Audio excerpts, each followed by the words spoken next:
I asked Dawkins in the first debate, I've just suddenly thought of it. Yeah. I haven't thought about it for years. If he trusted his wife and he had evidence and he tried to back away from it. He said, leave my wife out of it. Yes, I know. But it was so funny because I think he realized that evidence-based faith is the only kind of faith worth having. Medically, I should have died on that occasion.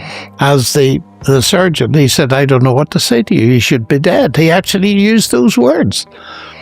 I said, why? Well, he said, your right coronary artery wasn't, nothing was going through it. He said, you should have had a massive heart attack. And he said, if you'd had any survival, which is unlikely, you'd have had 5% quality of life. But he said, no damage, you can go home tomorrow. John Lennox is sitting across from Alex O'Connor, and Alex isn't pulling any punches. He presses Lennox on one of the hardest questions in Christianity. Why does God heal some people but leave others to suffer? Lennox tries to fall back on a defense he used against Richard Dawkins, but Alex isn't Dawkins. This isn't a surface-level debate. This is a real test. Before we roll the tape, drop your take in the comments right now. Where do you stand on this? Let's dive in. And in a way, I sometimes think that's what faith is. Like if I'm asked to define faith, the way that I see it being used most, especially when it's used, so to speak, legitimately, in a religious context, it's often something like not having any evidence for the thing believed, like in the moment, but having a bunch of background evidence that like informs it. So like, you know, people often say, well, you trust, I mean, you just put this glass of water on a table and you trust that the table won't collapse. You have no evidence. You've never seen this table before, presumably. Maybe you have, you know, it might have been in Magdalen College for a long time, but you trust that it won't collapse. And although you have no evidence of that, you've got evidence that other tables haven't collapsed, that you've got good reason to believe that Magdalen College probably would replace a table that collapsed, you know, that kind of stuff. So you kind of do have evidence.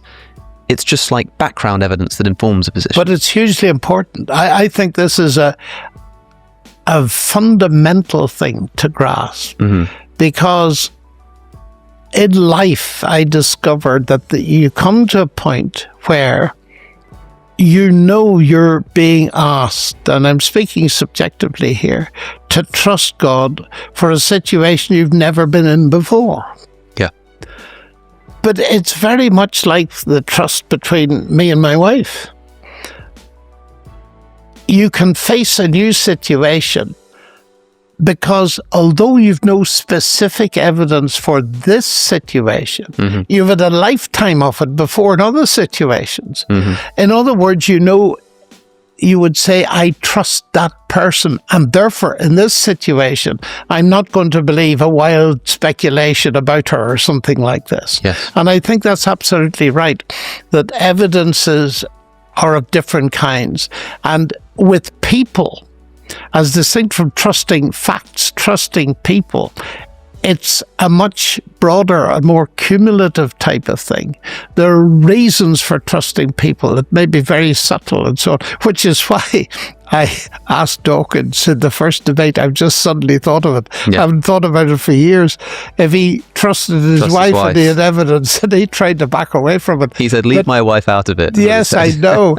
But it was so funny because I think he realized that evidence-based faith is the only kind of faith worth having, even though you don't have the specific evidence in that instance. And I'm interested in the way in which the New Testament virtually defines faith at the end of John's Gospel, where John writes, says, Jesus did many other signs, semiotics, signs that point to something that are not written in this book, but these are written. So he's collected these signs, a number of them. These are written that you might believe that Jesus is the Messiah, the Son of God. Those are two facts. And that believing you might have life in his name, that's the experience. So there's the factual stuff about who he is, who he was, what he did, but then there's a commitment level. Yes. And it's a commitment to a person. And it's therefore very important to my mind not to isolate faith and reductionistically claim that it's only to do with facts facts or propositions, but actually at its most important is to do with the person. As I put it sometimes, God is not a proposition. God is personal, and therefore we react to God at all levels, intellectually, morally, spiritually, emotionally, and all the rest of it. We must be prepared for that. But we know about that because we know about trusting persons. We know why we trust people, and we know why we don't trust them. Yeah. We sometimes get it wrong, of course. Yes, but then it's like you can't, seemingly, often at least, choose what you have faith in. And what I mean by that is like, you know, if I just really didn't trust, like say a rickety bridge or something, yes. you know, and I wanted to cross it, and I said I don't have faith that bridge won't collapse under me, and I think that's kind of reasonable. I think that's fair enough. And yet throughout the Gospels there are occasions where people are healed by Jesus, and Jesus will say things like, it's your faith that healed you. Yes. You know, it's almost like it wasn't me, it was your faith. And there are moments where, you know, when Peter walks on the water, he starts sinking because he doesn't have enough faith. And it's almost like faith is rewarded. Like if you have enough faith in this Jesus guy, then, you know, you get to be cured of your you know, broken limbs or your blindness or whatever, and you're no longer a leper because you had enough faith. Yeah. And yet it seems to me, again, almost like a bit unfair. It's like saying that, well, if I walk across that bridge with all of my reservations, then it will collapse. But if I just have enough faith that it will stay up, then it will. But that seems a bit unfair because I can't just sort of muster that faith out of nowhere. No, of course not. So why You'd be foolish to do so. Yeah, so that's what I mean. So then why is it that Jesus seems to reward faith by providing this healing, but only to those who have that background? I think it is more complex than that. I think what is being said there is that their trust is an essential ingredient in it, and Jesus is affirming that. But the power for the healing came from him. And remember Peter on the water, the case you mentioned, he was invited to come to Jesus in the water, and Jesus was already supported by the water. Your rickety bridge isn't quite, Jesus isn't necessarily inviting you to go on that rickety bridge. And in fact, the difference between your illustration and Peter on the water is hugely important, because in the history of Christianity, people have done the craziest things thinking that God would catch them as they fell, and so to speak, and he didn't. We have a name for that theologically. It's called putting God to the test in a negative sense. In other words, God, you promised to save me whatever happens, so I'm going to jump off this precipice, which was a temptation put to Jesus in the desert, if you remember. So I think there is a real difference, which is why I am, as a Christian, very nervous of people taking it upon themselves, arrogating to themselves the idea, well, God has told me that you should do X. That is a very dangerous thing, it seems to me. We need to be so careful of that. And that is one of the sides, the unacceptable sides, I think, of religion when it comes to interfere in people's lives in ways that can do huge damage. You know, if you've got enough faith, you'll be cured of that cancer. And then it doesn't happen. And they're left with a God that doesn't fulfill his promises. Now that's a special area, but it's actually important, because I've had to talk to people who've been desperately devastated in their faith because they've been encouraged to make unrealistic decisions about their lives.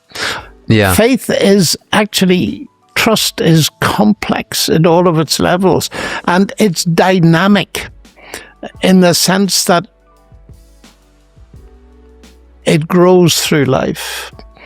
And in that sense, I would say, although it's a very subjective statement, that my faith in Christ and God is much deeper than it was years ago, but it's also a lot more realistic.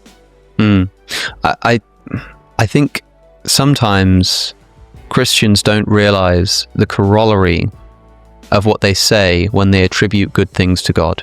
When they say, I believe that God, cured my illness, or I believe that, it's providence that allowed me to be where I am today or whatnot. The sort of implication of that is that in all those cases where somebody isn't cured, God decided not to. You write about this too. After the Dawkins debate, you were taken quite ill in hospital, and I nearly died. Yeah. And people, I remember that. I recorded that for the very reason that you've raised it now. Yeah. In that, what I usually say is, people say, well, are you grateful to God for that? I say I am. But I realize that that very same year, my sister lost her 22-year-old daughter to a brain tumor. Now, I need to be very careful how I describe my own reaction, because I need to be able to say that to her as well. In other words, you can become very narrowly focused on yourself, and isn't God good to me, and all this kind of thing. We must realize, and it's back to what you mentioned earlier, barbed wire beauty. Yes, thankful to God, He's given me an extra lease of life, which I'm very aware of sitting in front of you, because medically I should have died on that occasion. As the surgeon, he said, I don't know what to say to you. You should be dead. He actually used those words. I said, why? Well, he said, your right coronary artery nothing was going through it. He said, you should have had a massive heart attack.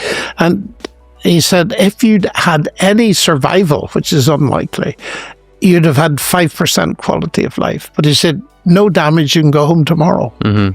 Well, the relief was immense. I said goodbye to my wife. And that's interesting too, in that context. She was at the door. They were running down the corridor of the JR here. And I said goodbye to her, because I didn't think I'd see her again, not on this earth. But both of us had complete peace. Now, that's a testimony in a way from a near-death experience. And I couldn't explain that to you. Calm as anything. Yeah. And he threw me on the table. He said, do you want to watch? I can remember it so clearly. I said, yes, I could see. And there was nothing moving. And he said, I have to work quick. Dead silence for 40 minutes. And suddenly on the screen above me, I could see blood flowing everywhere. He said, we're in. And that was it. So you're absolutely right. We must be sensitive. Yeah. And that kind of selfish, God is good to me, and God will do things for you. If you've got enough faith, that is very dangerous stuff, and you don't get it in the New Testament. Here's where this whole thing starts. John Lennox, mathematician, Oxford professor, the guy who shared a stage with Richard Dawkins and Christopher Hitchens and walked away standing, says faith isn't believing something with zero evidence. That's the popular idea, right? Faith equals blind leap. Lennox says no. Faith is trust, and trust is always built on something. You trust a table won't collapse because other tables haven't. You trust a person because of a history with them. And then he does something most people watching would never expect. He brings up his first debate with Richard Dawkins and says he once asked Richard Dawkins point blank whether he trusted his wife or whether he had evidence for that trust. And Richard Dawkins, a man who has built a career demanding evidence for everything, says, leave my wife out of it. I want you to sit with that for a second. That's not an answer. That's a dodge. And everybody watching that debate knew it was a dodge. Lennox doesn't even gloat about it. He just says it was so funny. But here's what it actually proves. Even Dawkins lives his whole life on trust he can't fully verify in the moment. He trusts his wife without running a controlled experiment on her fidelity that morning. That's not a weakness in Dawkins. That's just what trust is. And if that's true for a marriage, Lennox's whole point is that it's not crazy for it to be true of God too. That's the frame for everything that follows. Then Alex, the interviewer, pushes into the real problem. And this is the part where a lot of Christians watching are going to feel something tighten in their chest, because it's the question they've never had a clean answer for. If faith is what heals people in the Gospels, remember, Jesus tells people your faith has healed you, then why does it seem like some people get healed and some don't? Alex uses this image of a rickety bridge. If you don't trust the bridge, fine, don't cross it, that's reasonable. But if faith is required for healing and you can't just manufacture faith out of nothing, doesn't that make God's healing look arbitrary, almost cruel? That's a fair hit. That's not a straw man question. That's the question sitting behind a lot of real grief in real families. And Lennox's first move is honest. He doesn't pretend it's simple. He says more complex than that, and then goes to Peter walking on water. That's Matthew chapter 14, the storm on the Sea of Galilee. Peter stepping out of the boat and starting to sink. Here's the distinction Lennox draws, and it's sharp. Peter was invited onto that water. Jesus called him out there. The rickety bridge in Alex's illustration was never something Jesus told anyone to walk across. There's a difference between trusting God in the place he's actually led you and jumping off a ledge and demanding God catch you because you've decided he has to. Lennox names that second thing directly, testing God in the negative sense, which just means forcing God's hand and calling it faith.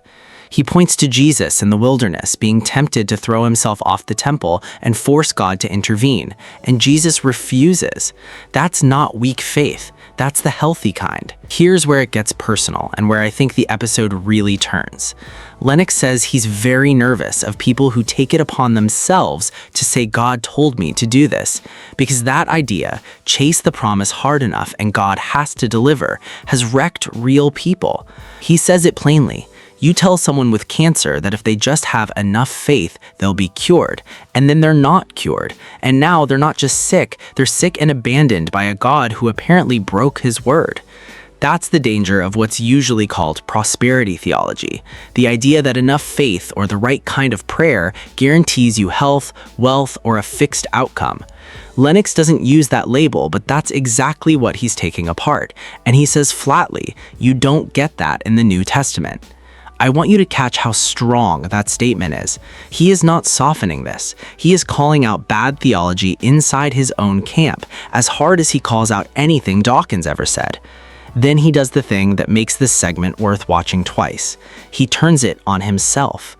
He says Christians don't always think through the flip side of thanking God for good outcomes. Because if you say God healed you, you're implying that in every case where someone wasn't healed, God decided not to. And instead of dodging that, Lennox tells you about his own sister's 22-year-old daughter, who died of a brain tumor the same year he nearly died himself. He doesn't resolve that tension. He just puts it right there in front of you and says he has to be careful how he talks about his own survival, because he has to be able to say the same words to her. And then comes the moment that's the anchor of this whole segment, the one thing that stays with you after everything else fades. Lennox describes going into surgery after his Dawkins debate, the surgeon telling him word for word, "I don't know what to say to you, you should be dead." His right coronary artery had nothing going through it. The surgeon says if he'd survived it all without surgery, he'd have had 5% quality of life.